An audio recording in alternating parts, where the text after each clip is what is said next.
On a trip to Comfort Kitchen, your palate is your passport. What you just described, it's like the whole world is in there. Yes, we're a global food concept, and our goal, realistically, a lot of the times is to track the history behind ingredients. What we have here is yassa chicken that's on our menu. It's a very traditional Senegalese dish. And we pair it with some cassava dumplings, and we top it with some olive and rye crumb, and we finish it with some caramelized onions and a little bit of mash. Kwesi Kwa is one of the restaurant's partners, along with Bipla Rye. Any food that you find in this restaurant is celebrating all these cultures, but also the diversity in it.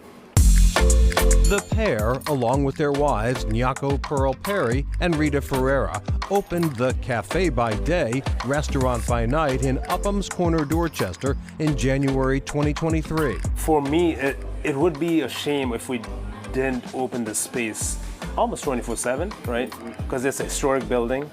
It would be a shame if we really prevented certain demographic from coming in the restaurant. Constructed in 1912 as a comfort station, this building once housed restrooms for riders on Boston's streetcar system. It continued in that capacity until 1974. It's been 45 plus odd years since it was vacant. It's been an eyesore for the community, and I think people have been wanting to have something in this space for such a long time. In partnership with Historic Boston, the team transformed this space from an eyesore to a site for sore eyes. Historic Boston is a nonprofit that rebuilds old historic buildings in Boston. And the beautiful part about their mission is we actually get the first offer to buy the building in 5 to 7 years. That opportunity to build equity, along with the chance to provide a gathering space for the community, are at the core of Comfort Kitchen's mission. We work on 3 C's: cultural understanding, collaboration, and community building.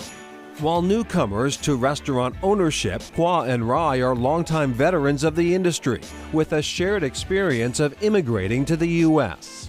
I'm from Nepal, he's from Ghana. We both stuck out in restaurant industry because it was a safe space. There's so many immigrants running the restaurant industry, but our stories are never told or even heard or celebrated. A lot of beautiful things comes in when you collaborate with different folks of different backgrounds. And for us in Comfort Kitchen, it's about celebrating spices and culture from African diaspora. In terms of menu, our stuff is never going to be very stagnant.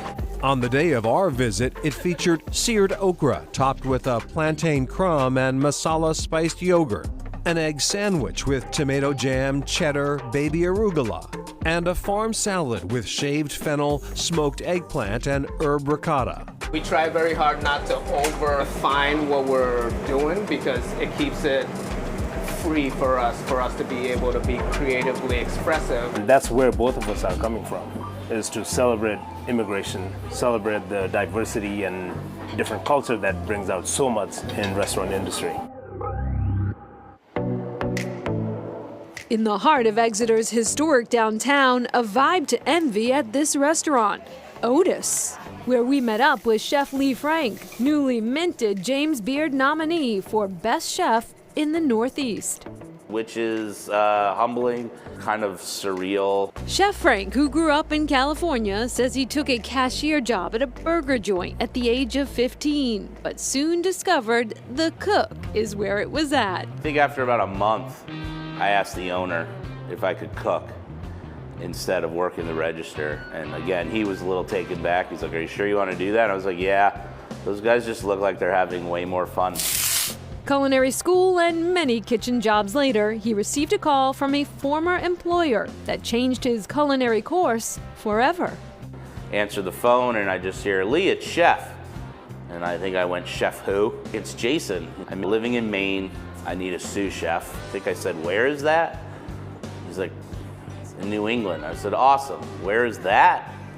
He's like, "It's like the top corner of the country." After serving up countless dishes, Chef Frank was looking to break out on his own. The owners of Inn by the Bandstand were looking to add a restaurant, and serendipity took over. As soon as I walked in, the vision just kind of clicked for me. Like the bar will be here, the kitchen will be here. That was in 2017.